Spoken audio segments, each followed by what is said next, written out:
the main event. We have Vicente Luque versus Belal Muhammad 2.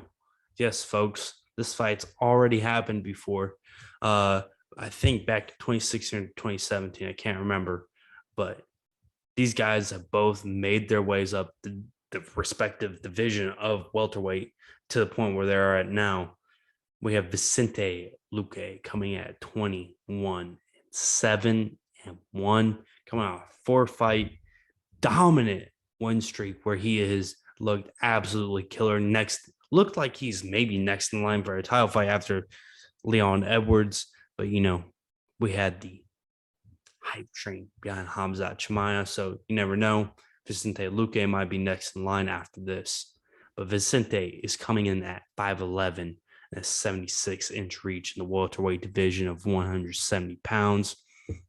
His opponent, on the other hand, is Belal Muhammad, coming off a 2-fight win after that no contest where he poked Leon Edwards in the eye. He's coming at 5'11" with a 71-inch reach. Whoa. He got poked in the eye. My boy Leon needs to watch his fingers. True, my bad. That's my bad. Leon did poke Belal in the eye. Misstep by myself there. I apologize.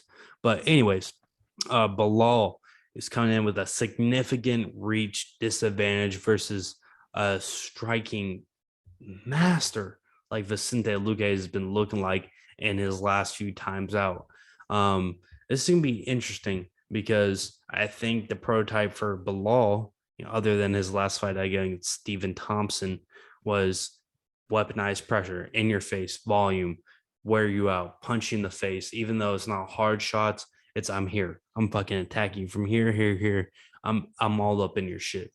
He showed that he has a wrestling game against Stephen Thompson, but then again, who doesn't?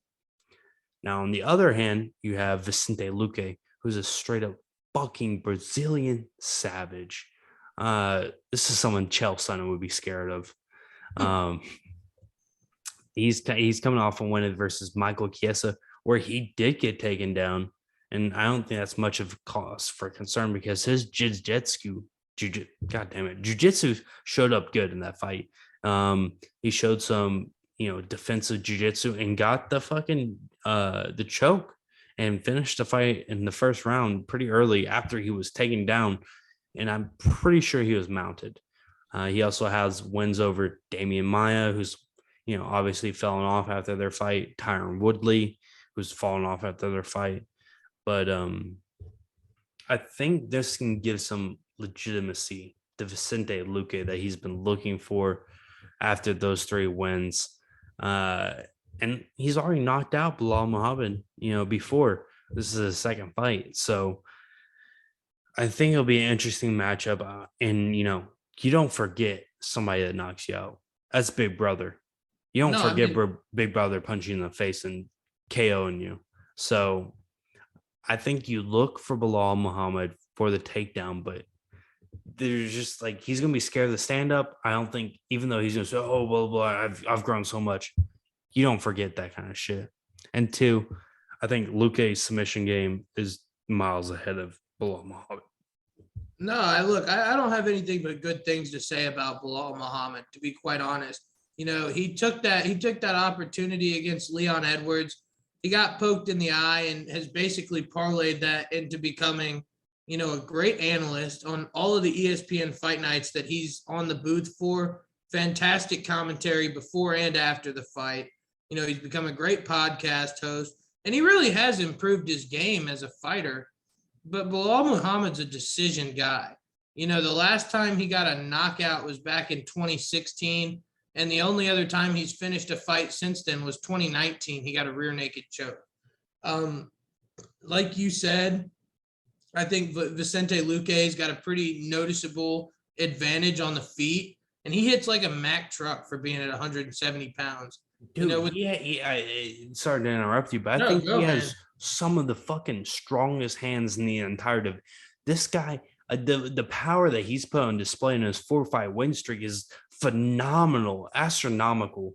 I mean, he's done things that other people in the 170 division can't. It's on par with Usman, I think. Well, it's just crazy. The Silent Assassin is his nickname. and he's like the forgotten man at 170. Would I 100% love to see him get a title fight after Leon? Absolutely. I'd love it, especially if Usman wants to stay active. But, with Covington, Dorino looking as good as he looked on Saturday, and like you said, the Boers train coming through, I just have a feeling Vicente Luque is going to get forgotten about again, which really kind of pisses me off. That being said, I think he's got pretty much the advantage everywhere, not just in the striking department.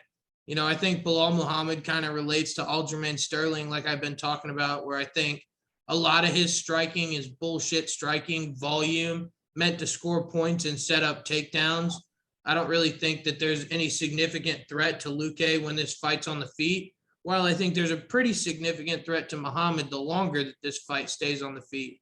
Vicente can get a takedown. If Luque can get on top, he could easily grind this one out.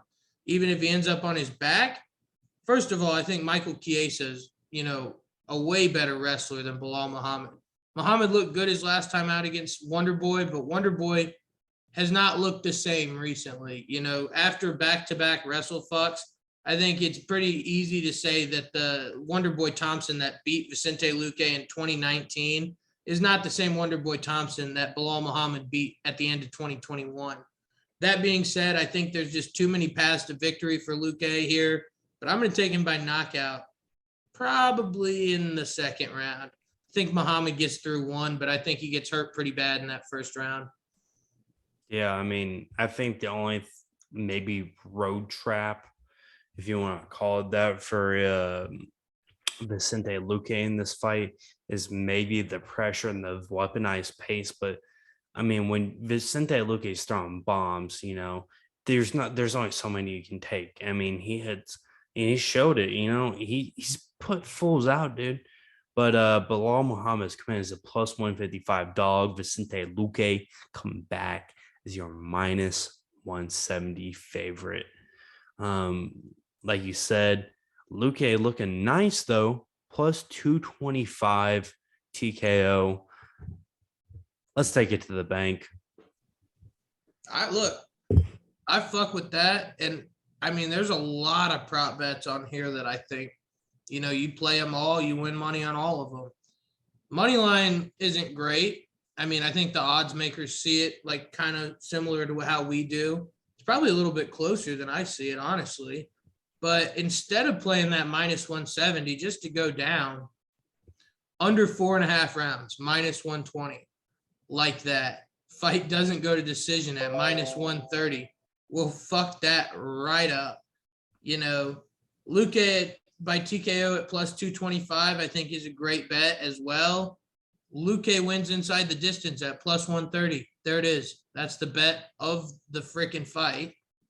And then if you really go back, what did you just say? The bet of the fight is Luque wins inside the distance at plus 130.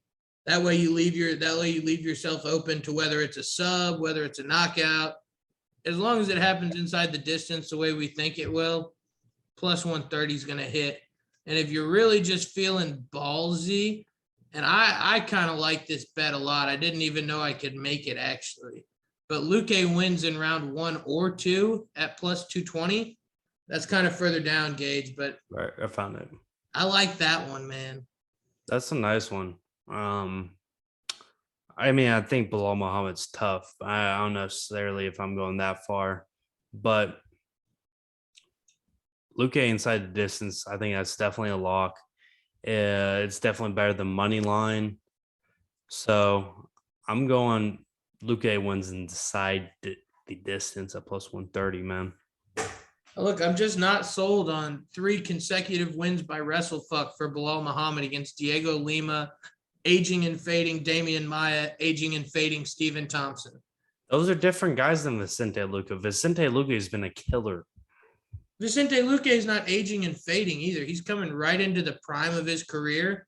And the big thing that I think we both failed to note was that He's only lost twice inside the UFC. Him and Gilbert are like best friends. They train together and they will never fight each other. How good did Gilbert Burns look against Chimaev just on the feet with the striking? Vicente Luque, I imagine, looks equally as good. Or if not better. if not better.